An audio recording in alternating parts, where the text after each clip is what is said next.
Today's guest is Richard Riakporhe, a world champion cruiserweight boxer and international fashion model. Did you fear for your life on the spot? I was one of 3 that got stabbed that night, and I just felt the blood trickle, that sharpness of the knife, and it changed me. Your goal is to destroy this opponent coming up, and nothing else matters. Nothing. Where I came from then, if you show any weakness, people will just take you apart. The barriers to entry in the boxing world is just wide open. It's like there's no barriers. You got offered 10 million now to fight Jake Paul, would you take it? Of course. Yeah. I wouldn't even finish. It's like, yes. I wouldn't even take a training camp. Yeah, I'd say, look, just do it. What day? And what's the weight? To get punched in the face for a living is when you just speak to a normal person about that. Most people would say, I just don't ever want to do that. Yeah, I mean, lots of people that do fantastic things are not most people, you know, and that's an interesting point, I think. But I've boxed and I'm not good at boxing. Like, I'm not a naturally gifted boxer. You know, when I was sparring a lot and I would come home with black eyes and fat lips and, you know, a bloody nose over and over again, it's... that's the kind of ruthless side of the sport that makes it difficult for many people to love. Before Wayne Bridge beat me up in my training camp, I I love how you talk about this. Mate, it was a real wake-up call. That. Yeah. I had 6 weeks to train. Okay. Right, so it's not... Don't start with the excuses. It's not that much of an excuse. Okay. He has had a number of fights. Okay, how many? This was my first fight. I think he's had 10 fights. I mean, he's not Mayweather, but... No, but he's a far more seasoned, experienced boxer than me. I had 6 weeks to train, and I was getting thrown into like circles at Repton. Have you been to Repton before? No. It's a very kind of serious, but also quite grim boxing gym. Yeah. There was literally a queue of people lining up to beat me up, like literally, because I was got that in the gym. I got there and it was literally like, is that prick from Made in Chelsea? and literally, there might have been a queue of like 20 people waiting, and we do a round, fresh person each time. Yeah, I had to just stay in there, Shark Tank, and just fight. Yeah, Shark Tank. 10 people. You just got to, and they'd come in fresh each, and honestly, there was no part of it that was fun. Yeah. I didn't even look forward to the first round because like they were just all let alone getting absolutely walloped. Do you know what I found though when I was training in gyms? Like, they're one of the friendliest places to be. Repton wasn't. Oh, was it not? No, Maybe like I could you. feel that they wanted to hurt me. Like, it wasn't a kind of, oh yeah, we'll have a nice move around, we'll do a bit of sparring, we'll try and help you out. It's like, I'm gonna fucking hurt you. Okay. Which I suppose was their brief. Well, but that's when you get in the ring, and it's going to be interesting to find out from Richard how this is. When you get in the ring, I guess you have to be a different person. I think a fighter's ability to stay calm is incredible. I'll just go out and say it. I'm not a fighter, I don't think. Neither am I. I'm not a fighter. No. Like I fight in life. Yeah. I fight in work. Nice. I fight generally, but just not in a ring, I don't think. I love my jiu-jitsu. Yeah. And like, I see that as a great discipline, and like that's all good. But boxing, like I'm not gifted in that regard. That's not me. But Richard is great, so let's chat to him. Yeah. Richard, thanks for joining us. Appreciate it, man. Appreciate you guys having me here. I think it's safe to say that we're molded by our environment in life, and you've had a rough upbringing. Are there any experiences that you would say have molded you the most? I feel just growing up in such a rough area and just being able to see, you know, just that type of bottom end, and then, you know, pushing up and, you know, propelling myself into a completely different arena where I'm around like more affluent people and stuff, and just seeing both ends, I'm able to like appreciate, you know, my position and understand, you know, what it took for me to get out there and where I could have been and where I want to go and where I want to stay, if you know what I mean. So I feel like that's kind of added to my character in many different ways. Just grateful, you know what I mean, that gratitude. And I think that's really powerful, you know, just to be happy wherever. So if you notice like some of the videos online, whether I'm doing, I don't know, press conferences in boxing, at fights, you know, fight week, I'm always happy, always jolly, because I understand, you know, everything is a win. You know what I mean? Me being here is a W in itself. You know what I mean? Even talking to you guys, because, you know, who would have thought, you know, going back all of those years and hanging around on the block, that I would be in this position in the next 15 years or so. I remember when I was like in and around my area, I remember walking around the block, looking out the window. I'd see things I would see normally would be, you know, police cars, sirens, doing like chasing other cars in and around the area.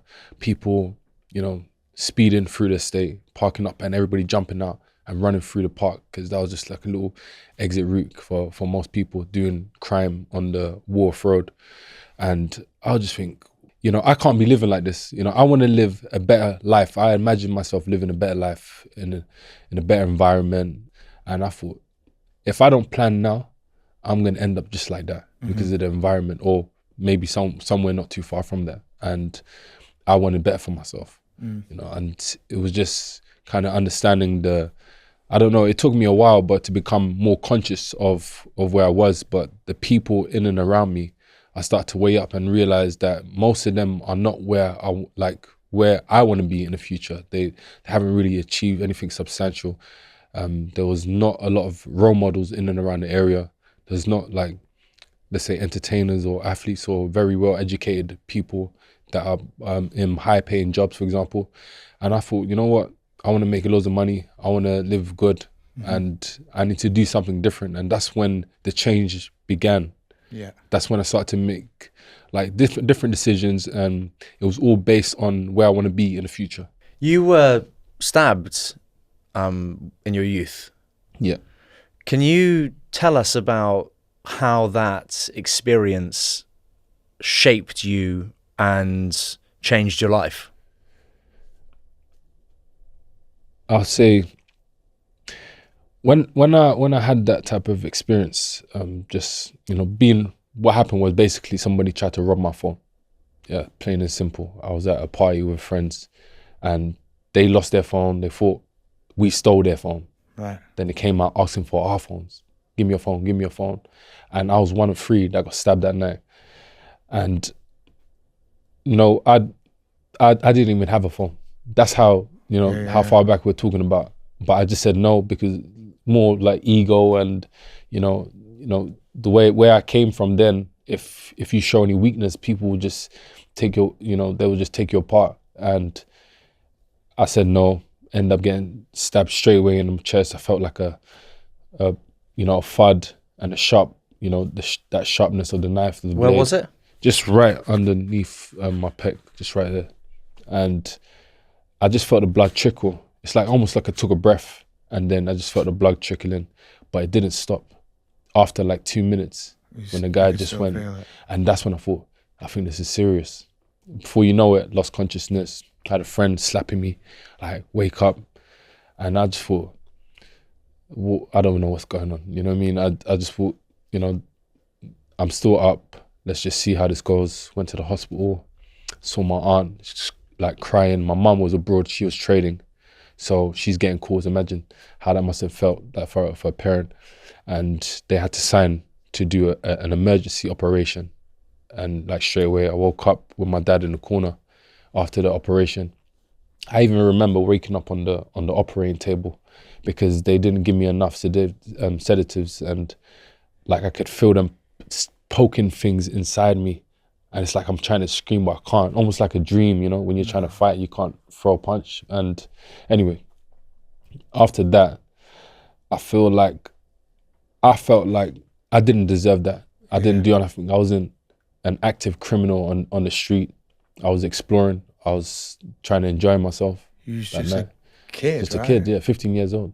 And I was literally in school, you know what I mean? And I just thought, this is interesting. I learned something about life. Like, it doesn't really matter about whether you're good or bad, but things can happen if you're in the wrong environment. If you're in the wrong place at the wrong time, things like this can happen.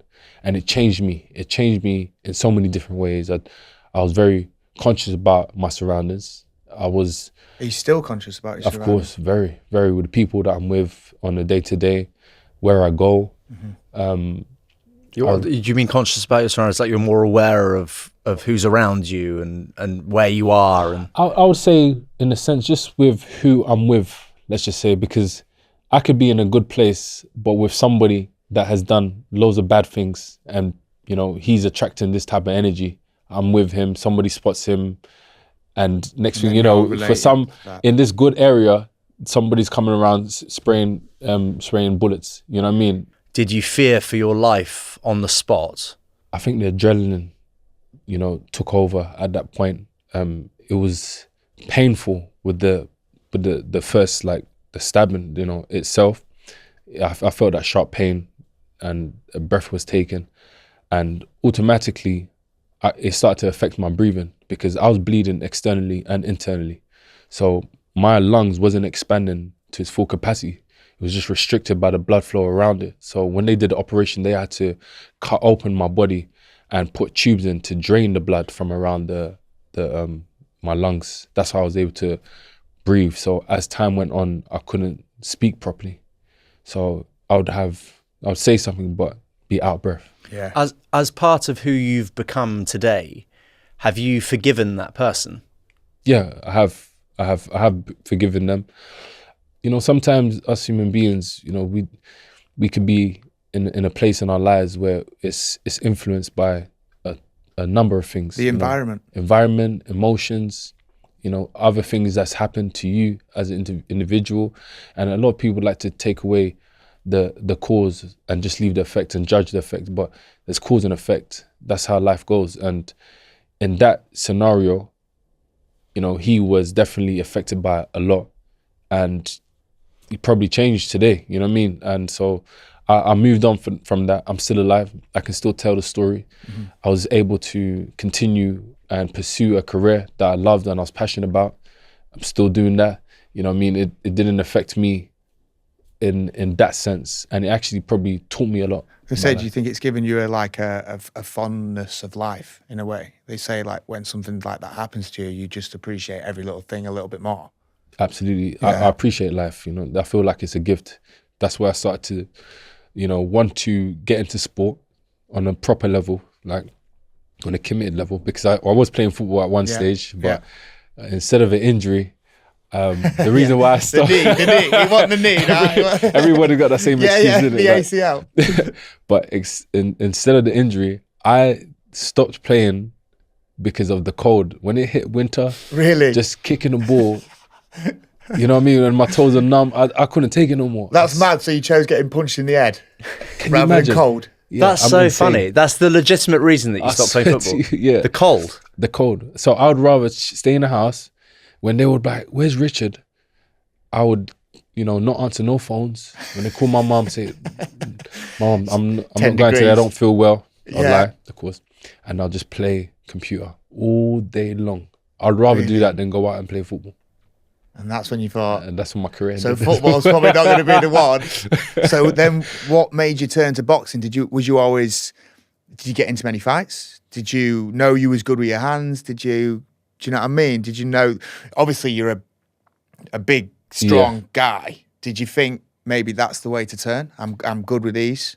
You know what, looking back, I never really had fights like this. I had maybe one fight with my friend. It's my friend now. But that was in secondary school. One fight outside. I wasn't that type of guy, if you know what I mean. I'd rather go to the gym and learn how to fight. I knew I didn't know how to fight. Yeah. But I remember I had one altercation where I felt like I have power, you know what I mean? Mm-hmm.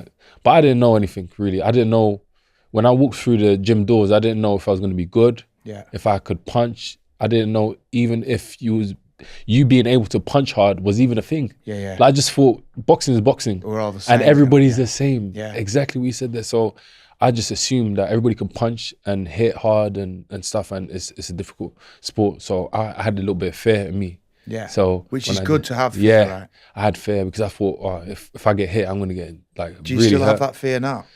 No. Do you not? No, not to that extent.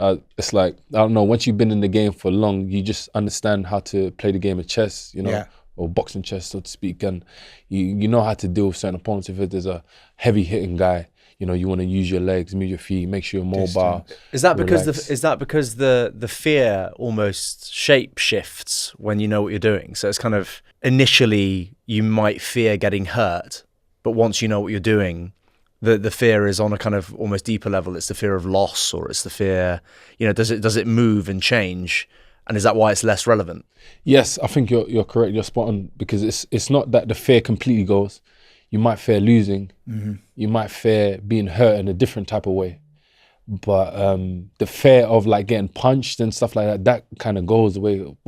Maybe not for everybody, but for me, that went away. And it's fear of losing, not being successful. How would you define yourself now, though? Because you're obviously a boxer Mm-hmm. and an amazing boxer, but you've also stepped into the world of modelling. Yeah. And you're killing the game there, right? Well, trying to. So would you define yourself as a boxer? Would you define yourself as a model? Would you define yourself as both? Because we were saying earlier when we was chatting, it's a mad kind of difference. Nobody expects a boxer who gets punched in the face to then be a model. Yeah, it doesn't even make any sense. It makes no sense. I get that a lot. People just like, how do you model? Sometimes I meet people that, please, Richard, protect your face. Protect your face. Yeah. And I just think in my head, you can't even have that type of mindset when you even box. You have to just not care. You know what I mean? You have to not care and just do what you need to do. Just like you said, you might need to take one to give one. Mm-hmm. So that goes out the window. And if you really want to win, you're going to do it. Yeah. You're not going to really think about that. You're going to do what you need to do to win, right? You're not thinking, I've got a Dolce & Gabbana shoot next week. I can't get a pop in the nose in this fight. I had a fight and I literally had a shoot on a Tuesday. Right. And I literally was thinking, I need to not get hit. Was you? Yeah, because imagine doing this shoot with a soul and It's a handy thing to have in your mind anyway, I think. Yeah. I've got like 12 rounds here.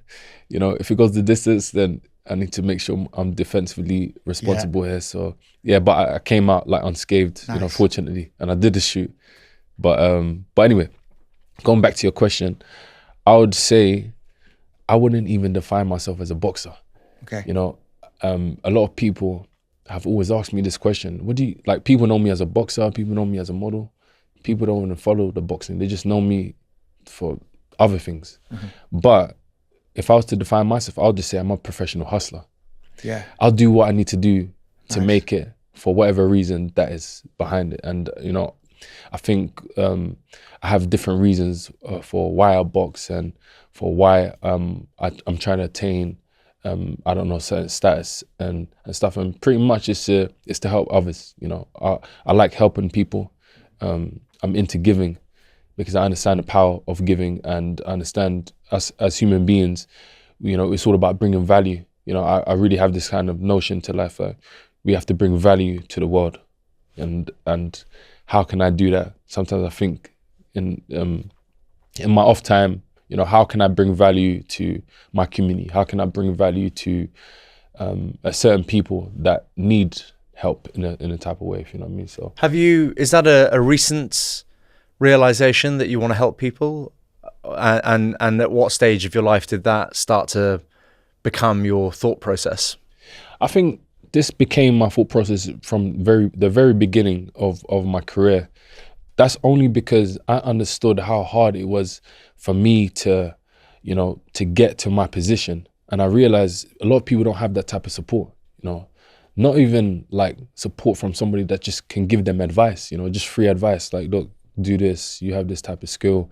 Or if you, are disciplined and you really believe that you can make it and you have passion about it, like you should go for it, and don't look back, don't listen to anybody else, the naysayers, like pursue what you want to pursue. Let's just say, for example, if you're growing up in, let's say a type of environment that I grew up in, and you want to pursue something, you want to make something of yourself, I'll be the guy to say it. Like, look, I was there where you are. Yeah. Like I did it.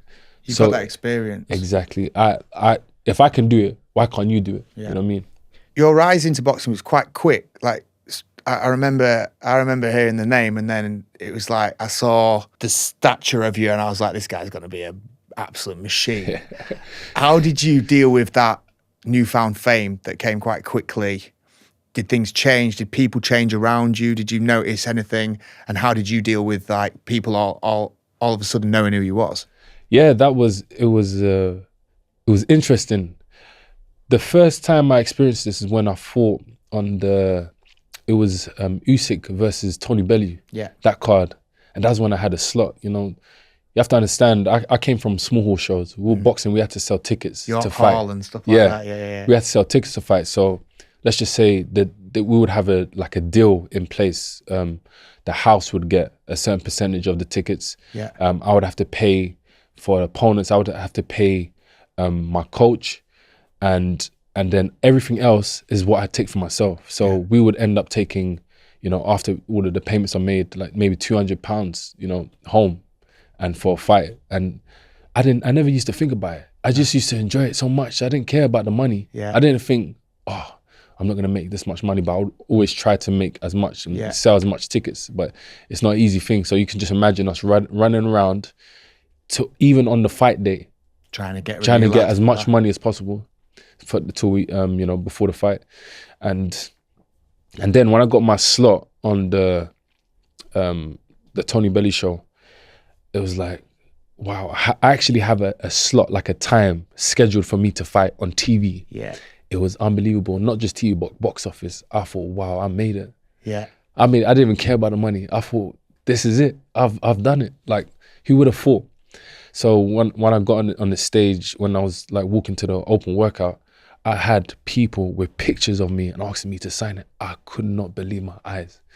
Imagine that somebody's actually gone and printed pictures of me, you know, before they even met me, and then met me at the open workout and asked me, say, Richard, could you sign this? I thought, unbelievable, wow. Like, I was so shocked. Would you say that feeling of like that tasting of the fame in that way, the kind of physical manifestation of fame where there are actually people stood there with pictures asking you for your autograph, did that spur you on to do more? Yeah, I did. Just that attention, just that attention of feeling like a famous person, you know, as a young boy, it's like, it's something that you kind of, or something that I kind of dreamed of in a way. Like, how does that feel? Yeah. And that first experience for me, that made it become more addictive. You know, I just thought, okay, it looks kind of cool. I can impress things. I might be able to impress girls with this. Yeah. I mean, I don't think you have much trouble anyway, if I'm honest. Come on. Yeah, man. But with that fame as well, there's another side to fame. Yes, you obviously for sure. get the positive, but you also get the negative. People want to tear your performances apart. People want to judge your character when they don't know you. How have you dealt with that in any kind of way? I think initially it was hard. I remember having some matches and I wasn't performing or that as skillful as I am now then. Yeah. So I would maybe scrape a win, let's just say, and then I would get blasted on Twitter.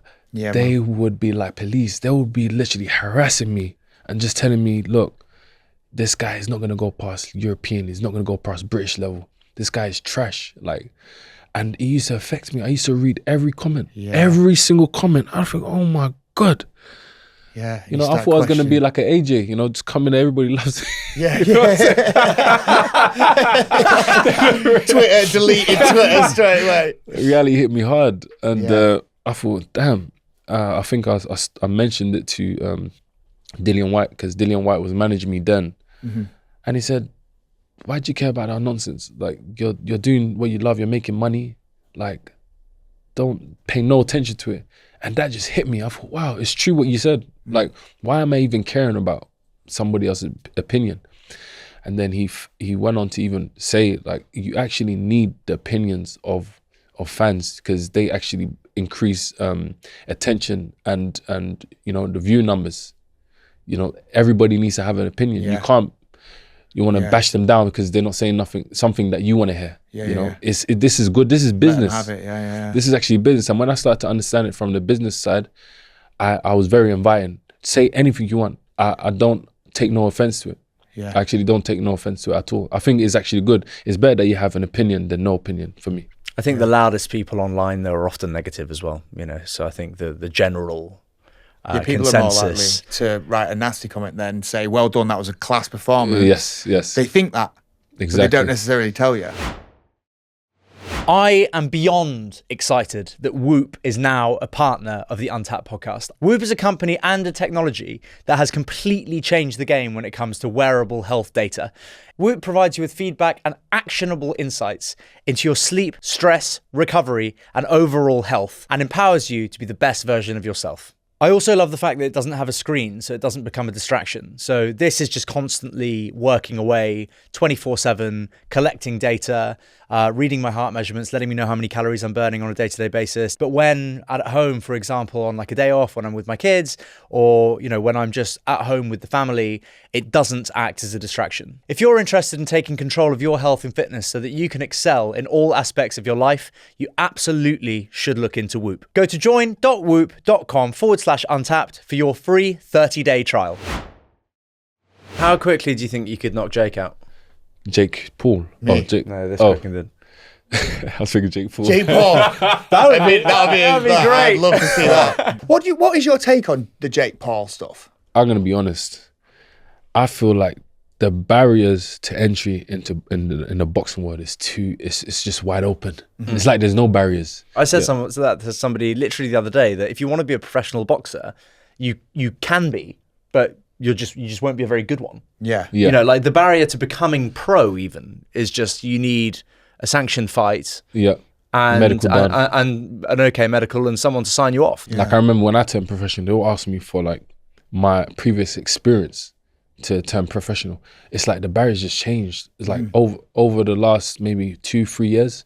No, I would say 4 years. Yeah. Everything's changed. You don't need no experience as a fighter to become professional. Yeah. And even be able to actually, compete with somebody that's very experienced. Oh, yeah. Yeah, it's so crazy. Do you think it's detrimental to the sport a bit, in a way? 100%, It's like 100%. you're just giving these people an easy way in. 100%. I know, there's a big, the money factor is a big deal. Yeah. Of course. That's what it's about. It's a business. But at the same time, you don't see this with football.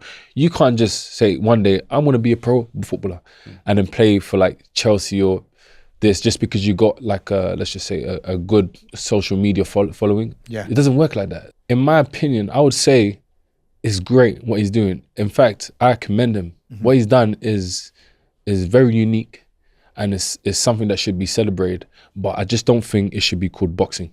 Yeah. It shouldn't be called boxing because it's not boxing. It's something else. It's excellent marketing. That's what it is. It's business. It's business, it's excellent marketing. And you're not wearing 10-ounce gloves. Yeah. You're wearing maybe 16-ounce gloves and 40. This is not traditional boxing. This is something else. Yeah. And they need to come with a new name to cover it. And I think for me, the saddest thing about it is when you see like legends such as like Mike Tyson and all these other fighters, Holyfield, jumping in the ring and competing, still at like 50 something.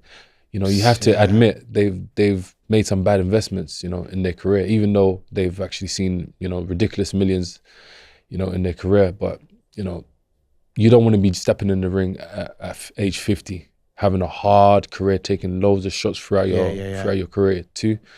It's not a good look. And especially for like fans that actually idolize these people, and look up to them as, Heroes. Heroes, basically they might be young fighters that have based their whole style off this fighter, and then you're hearing them going against somebody like a YouTuber, and they call in a boxing. Well, a lot of these young people that watched the Jake Paul Mike Tyson fight had never seen prime Mike Tyson. They did not know what to expect. So their memory of Mike Tyson now is that fight with Jake Paul. Well, it's just a money play though for him at this stage, isn't it? Oh yeah, of course. Take you back 20 million. I'm all for taking the money as well, bro. What am I gonna say? I can't even say anything. Like, who's gonna say no? I can't tell you, right now that in my 50s, if I was offered 50 million or 20 million, so I would. If you got offered 10 million now to fight Jake Paul, would you take it? Of course. Yeah. I wouldn't even think twice. It's like, yes. I wouldn't even take a training camp. I'd say, look, just do it. What day? Yeah, what do day? I need to be? See you there. Yeah. And what's the weight? Yeah, you're there.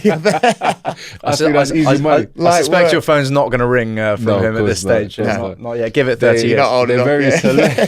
They're very selective in choosing opponents. That's the genius of the marketing. That like Jake will choose fights where it's more likely than not that he will win for a number of reasons. Yeah. And that is kind of not forthcoming in, you know, to people that love him and watch the fights. They wouldn't be aware of why that is. And I think he just does a very good job of handling that. You have to commend him. It's actually been very interesting to watch, and it's got to the point where the way he played it is, we want to come and see you get knocked out. Yeah. But me wanting to come and see you get knocked out is going to cost. Well, yeah. And he's somebody that It's actually really clever. he thrives on the negative, because everyone that you speak to, they want him to get knocked out. Like you said, that's what sells his fight. So he's taken that fame and then the negative side of it. Like you were saying, the comments on your fights adds engagement, and people want to tune in again and watch you. Is he going to be better in this fight? He's going to get knocked out this fight. There is a general desperation to see him get knocked out, I think. Yeah, of course. Yeah. It's like nearly universal now. It's like, this guy's disrespected like, pick opponent that's active, you know? And it's a bit difficult, you know why? Because it's like, to get your pro license, there's so many different jurisdictions where you can go to get it. Mm-hmm. It should have just been one body. That's why I kind of like what the UFC done. Yeah.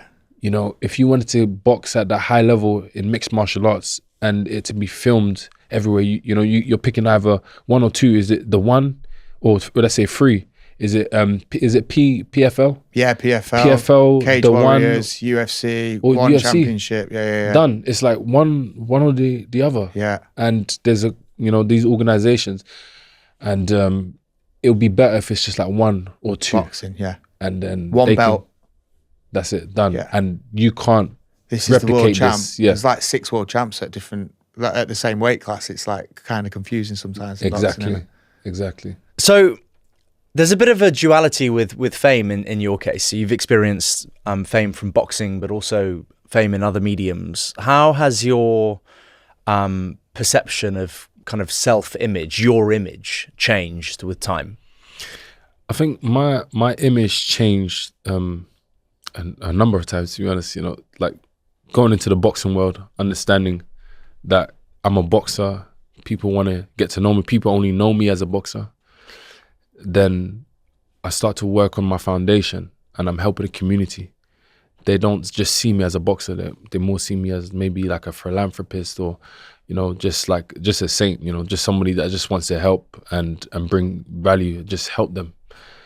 Almost like an older brother, another father, or, like a family member, let's just say.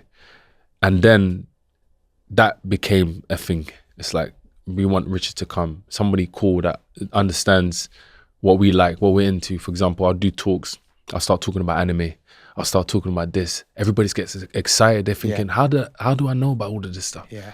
But I'm like a big kid, but they don't know. How do you know about these games that we play? I play these games. Like I do everything that you do, basically. And then the modeling is different. People just know me. People have, for men, they have this concept that it's like, they almost perceive it as a feminine type of thing. And I can understand why. It's a industry run by, dominated by women, by females, and they make, that's the only industry where they make probably like 10 times more than the female plus, but more than the male, sorry.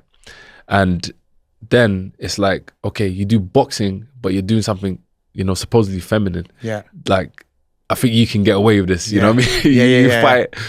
Yeah. So it's funny because I've gone to so many shoots. I've been doing makeup and stuff, and they're not like really talkative, the stylist and stuff like that. As soon as I tell them, oh, I'm a boxer, they're like, that's it. It's just the energy changes. The way we talk, it's like, it's almost like I wasn't even there in the beginning. But as soon as I said that, that's it. The conversation is flowing and it's like never ending. They just want to get to know. They're more interested because it's an interesting kind of contrast when you think about it. It's different. They love people coming from outside other industries, not just modeling. And anyway, and then now it changed my perception in the boxing. So the fans now are like, oh, is he a boxer or is he a model? Yeah. Because he's doing modeling shoots. Does he care more about the modeling shoots now? Is he making more money from that? So he's probably kind of going to be the same in the ring. Exactly. Is your image in the shoots that you do you as a boxer though? Some, Or or is it do- high fashion and it's a like- mixture. yeah. It's a mixture of high fashion boxing, because the way it works is like they might create a mood board and think, you know what, this might be cool. Let's do some boxing and integrate it with this. I did a shoot with Constitution Hill, and it was like, okay, we're gonna use this concept where he's undefeated, I'm undefeated, and we're gonna do this like the midnight train with Constitution Hill. Now I'm perceived as a model. Yeah. Some Who people boxes? don't even accept that I box now. They like, okay, he does boxing, but yeah, he's a model. He does the modeling now, and that's all they hear about. But they don't know how I feel in my mind and in my heart, what I actually am or what I have love for. Right, so I want to know, change the gear. You seem, or you are, a really nice guy. How do you flip that switch? Because in the ring, you've got to be in a total different headspace. And also, what does it feel like to just absolutely clock someone on the chin? But then how does it feel when you get clocked yourself? Well- like, there's 3 questions there, but they all really interest me. Okay, I'll start with the first one. Go So on. I've understand to now differentiate myself from the person that jumps in the ring. So the Richard that you know now is a loving guy,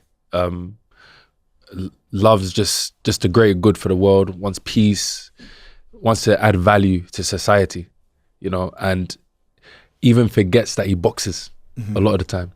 Well, until somebody reminds him, oh, I saw your fight. I'm like, oh yeah.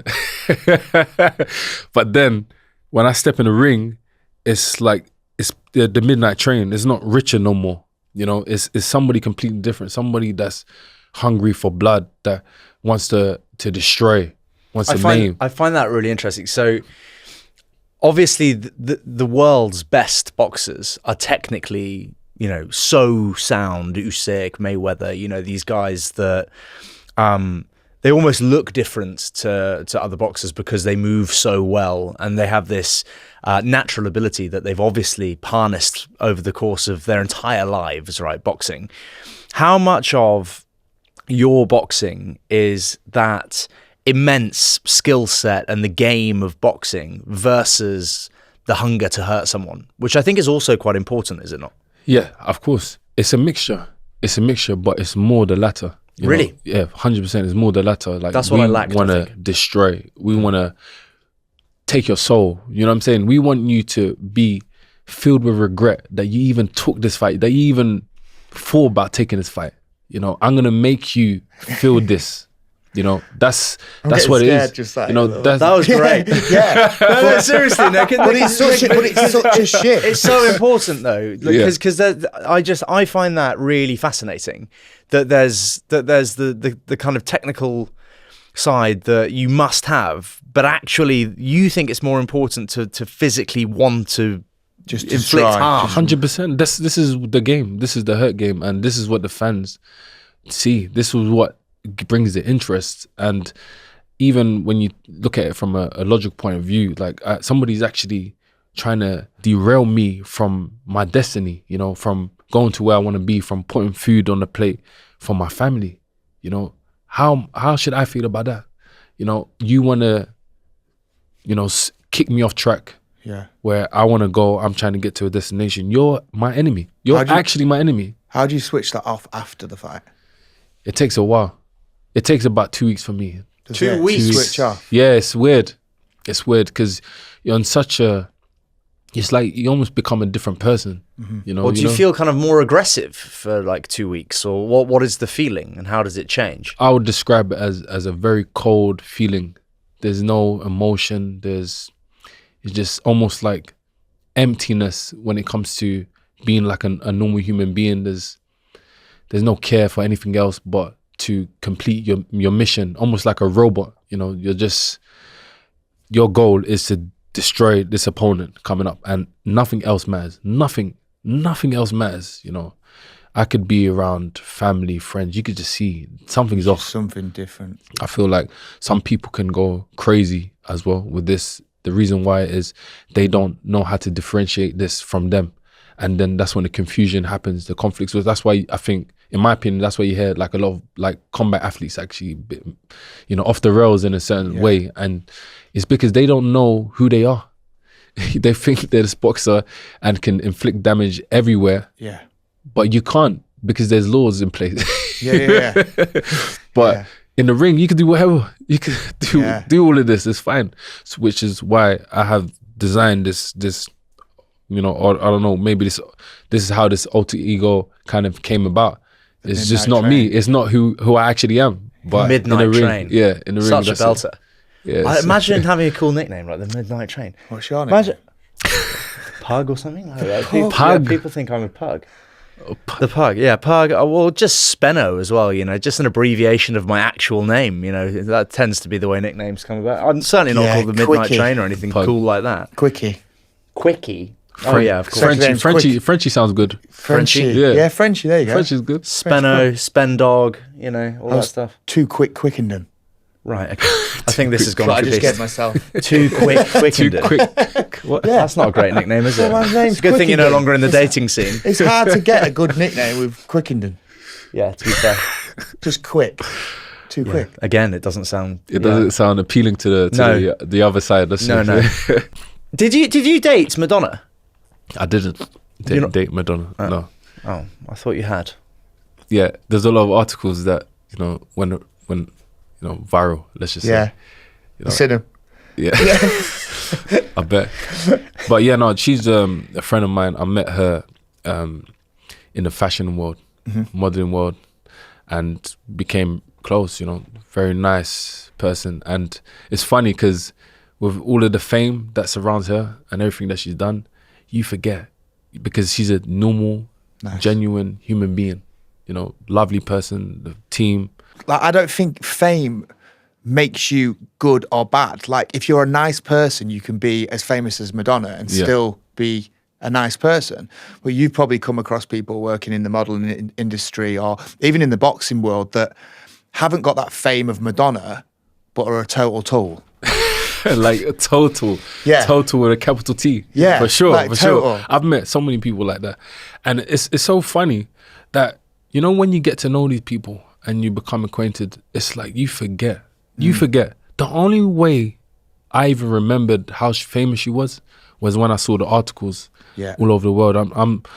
I came on the internet one day, articles in Nigeria, in Brazil, in China, you know, in the UK, in America. Everybody, like, DMs I got. I was going to say, was your phone blowing up? 1,000 DMs from older women. Really? Shooting their shot. Shooting the shot. Who finally thought that, you know, you were accessible now? That Yeah, basically. Richard likes the older woman, like, I'm going to slide in. Yeah, like, that's Wowzers. exactly pretty much what I was getting. And that's when I realized, wow, this is really powerful. this fame that everybody was talking about. I didn't realize, but it just comes with a package. You know, it comes with a package when you're in that type of environment. This is normal. This is things that she's been experiencing for, you know, for decades. You know, it's just like walking to the park. When I kind of think of it, I kind of use the reason energy. I think it's all about energy. That's one thing that I've learned about life. When you have good energy, it's like you attract people that are on the same wavelength. You know, and once you kind of just focus on that and enhance that, there's nothing that's impossible. It's just everything just comes together, and it's natural as well. That's the most important thing. Natural. It needs to be natural. You can see that though. You can see that with people. I think you can see through natural and fake. 100%. I also need to check those DMs from the older women. Make sure my mum ain't in it. Yeah. You know what I mean? I know what she's like. And Richard, well, that would be concerning. I suppose. Just before you leave, Richard, we like to ask all our guests a kind of similar parting question. As somebody who has unlocked and tapped into a lot of the potential that you've clearly been set on, what would your advice be to our listeners who might be looking to untap some of the potential that they may be set on? The main things for me is just having that passion and that will to pursue this type of journey, to find out what you are really about and what you can unlock, your full potential, in other words. Then it's taking action, because there's one thing you're hoping and believing, but you have to take action towards this. So it could be simple things. It could be maybe participating in more things to understand what you like, what you what you will do for free, with love and with your, I don't know, with a lot of enthusiasm and passion. And apart from taking action, I would say having strong will is a necessity. Consistency, giving, as crazy as it may sound, people don't think this is linked, but it is linked. I've seen it. I've seen this a lot, and I've seen it with myself through my experience. When you give, and I'm not talking about giving because you want to receive something. I'm talking about giving with no intentions of receiving anything back, like genuinely just giving just like this. I feel like it creates a type of energy of abundance, and things just flow in and around you. It's like almost like karma, in a type of way. And just I think one of the most important things is just keeping the faith, keeping the faith. People use this in religious context, but it doesn't have to be religion. I'm talking about believing that things are going to work out. And deep down, not faking it, but just actually really believing that no matter how bad things are looking now, it's going to work out. And believing it, saying it, even if you're not seeing the results, because in the reality, you don't really kind of get the results when you want it.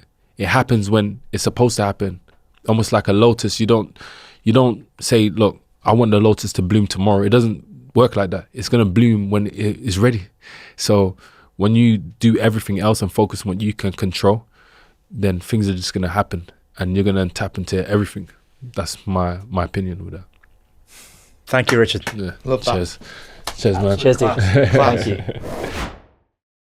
On a scale of 1 to 10, what level punch did you punch Spencer or Jane? Honestly, 1. How hard did you want to punch him? You can be honest. I wanted to punch him at my maximum.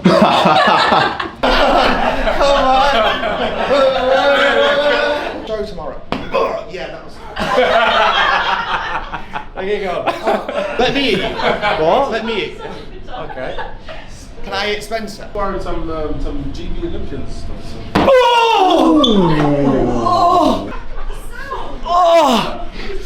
You asshole. Back to work.